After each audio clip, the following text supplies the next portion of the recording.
Hey, it's Nerve, and today I'm going to be doing a review on the gso 5.0. These are no longer in production, I don't think. I think it's now just the gso 5.1, which this one does not have a choil,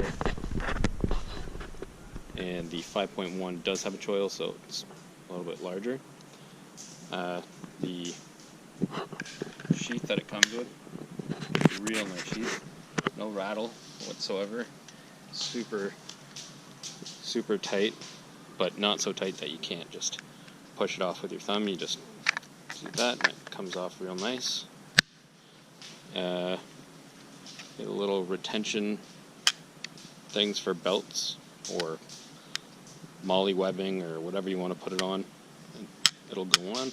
It's also got these, I don't know if you'll be able to see this, but underneath that it's got these rubber bushings, so if you want to make it tighter you just screw those down, and if you want to make it looser, obviously you just loosen them up, or you can take it right off it and put it on the other side if you want, depending on if you're left or right handed. And then it's got the lashing points. If you want to lash anything, you can lash it to stuff. It's pretty handy. And then at the very bottom it's got a little drainage hole, so if you put it away wet, it'll just drip out there. As for the knife itself, now I've had this for a few years, probably at least 5 years. It's got a saber grind. It is CPM 3V steel. It's really tough steel. It also, you can get them in CPM 20V or 20CV. Can't remember what it's called, but that's the stainless version. It's a fairly tough stainless, but this is not stainless. This is definitely not stainless, so if you don't take care of it, it will rust, but so far so good. The finish on this is stone wash or stone tumble. It hides scratches pretty good. Like, that's basically what it is just a whole bunch of scratches on scratches, so any scratches that there is, you can't really tell. There's no coating on it or anything, it's just the steel. And then I have my little number there. This is the number, the 19th, because this is the first run of these. I can't remember when I got it, but it had to have been 5-6 years ago, and it was the first run of the 5.0s. It comes with canvas micarta handles. I got the camo ones, but now they come in so many different kinds. When I got them, there was only about 5 different options. You had brown, camo, green, coyote, black. I think that was about it, but now there's at least 20 different choices, but I chose camo, and it comes with stainless hardware. Actually, the one that I got was actually the oxide ones, but that's changed now, and now it's all Torx stuff, so I guess that's not really applicable. But it does come with a little divot there. Now I think if you get a drill divot, they are brass, so there's a little brass inlay that they put in there. The pommel is knurled, and it's got a recessed thing for lanyards, so you can put it in there or tuck it up in there if you don't want to use it at the time. That's pretty neat. I like that feature. How much did you purchase it for? This was, but I had it on pre-order, so it was cheaper than you would buy it for now. I paid $140 and change for it, plus taxes, customs, all that kind of stuff, because I'm in Canada. But now, if you wanted it, if you got the closest thing to it, which would be the 5.1, it's probably about $100 more. So you're looking at about $250, $260. Other than that, I mean, price, I think for what you're getting, it's a pretty decent price.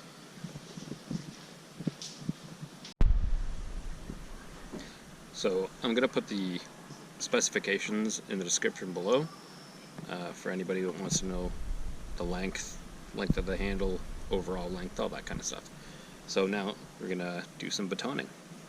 Now, obviously, I'm not gonna do a huge piece of wood because it's only a 5-inch blade, so it'd be kind of silly to do something massive. But this should be fairly adequate. And it's a little bit on the naughty side, but I mean, it's not gonna be too bad, I would imagine. It is hardwood though.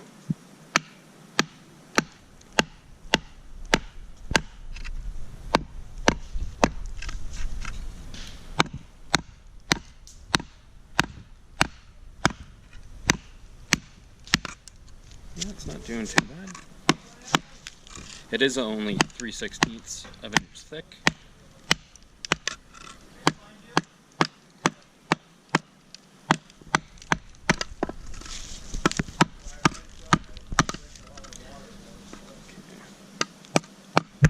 Sorry.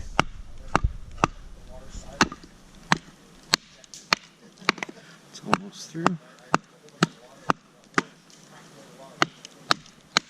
The length makes it a bit of an issue. Yes. If it was, well, that's also kind of my fault.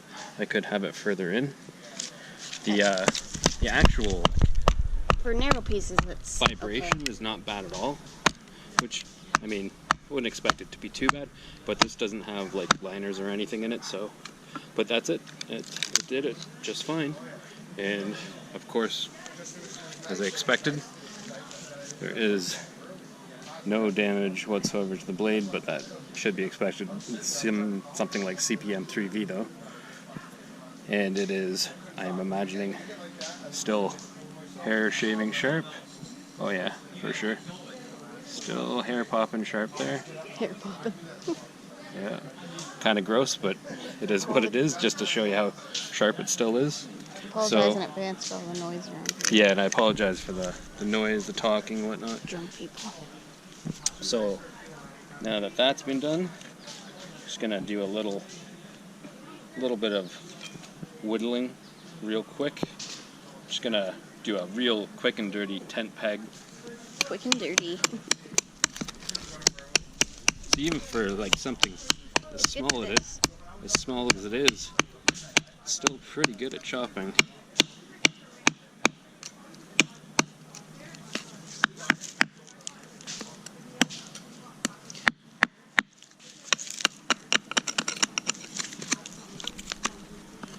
Okay, so I'm gonna chop up that side. I'm gonna get that.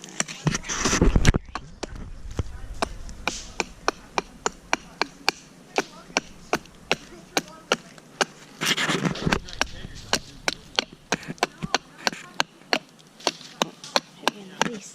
Sorry. Try not to make this take too long.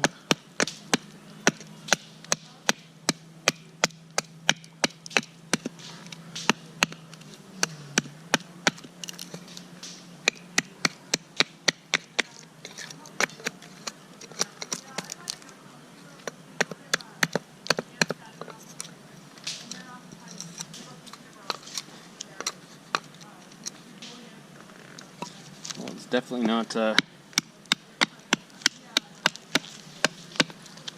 bad at chopping. Which, for a 5-inch blade that weighs not much more than half a pound, is not too bad.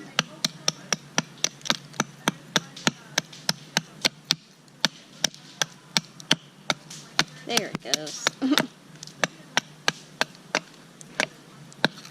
You know, I'm not trying to. They can kind of get the idea there. I'm not trying to make it a perfect point or anything. Obviously, it would take a little bit longer to do that. Can I do feathery sticks? And yes, you could do feather sticks, but I gotta make a notch. So we're gonna make a little notch here.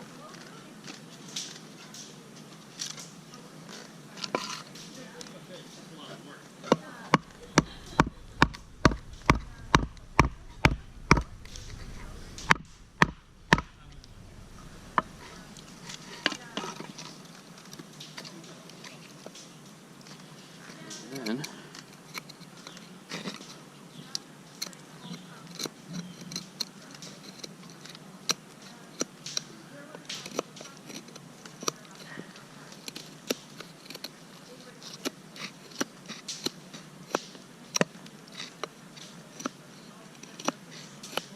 oh yeah. Nice.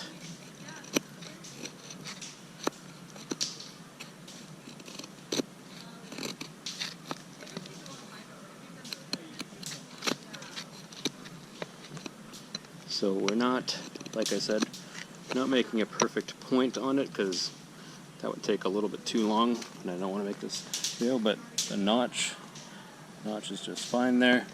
Very smooth. Nice and even. So any small tasks like doing notches for traps, anything like that. Chopping little branches. Yeah, chopping little things. Perfect for that kind of stuff. And now we're going to do, this is something that you wouldn't normally want to do, and I don't normally do this either in a test, but I'm going to do it anyways, because I trust this knife, so I'm going to do a tip test. Okay, should I like get out of the way? No.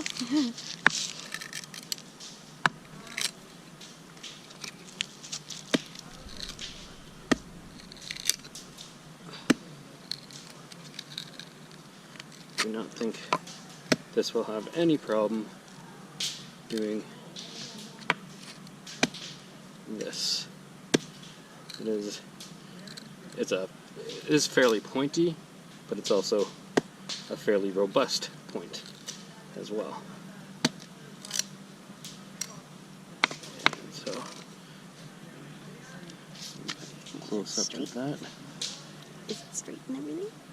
And as you can see, no damage, totally straight.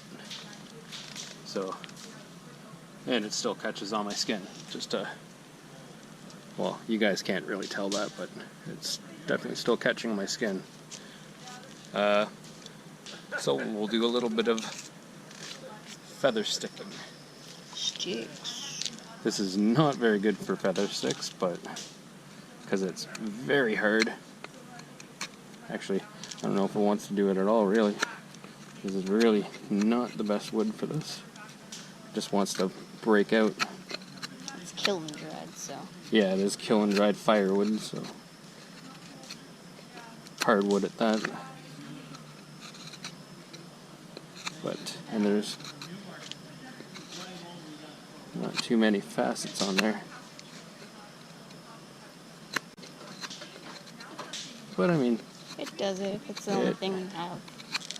it's definitely doing it. Like if I just wanted to make a pile of shavings and not try to actually get them to stay on the stick like a feather stick, no issues whatsoever. It's making very nice, fine shavings. So that's not really a problem. Get that off there. Very nice, fine shavings there. And what else can I do for a test? I don't really know. I already chopped, already batoned, already did a tip test. So I think that's about it. If you want, if you're interested in any of these, they come in lots of different sizes, from 3.5 inch blade all the way up to a 12, like, and everything in between. There's 3.5, there's 4, 4.1, there's 5.1, there's 6. There's, I believe, an 8, a 10, and a 12. Now, whether those are all still in production is a totally different story. So you'd have to go to their website, which is surviveknives.com. Yeah, so check them out if this is interesting to you, and see what you think. Have a good one.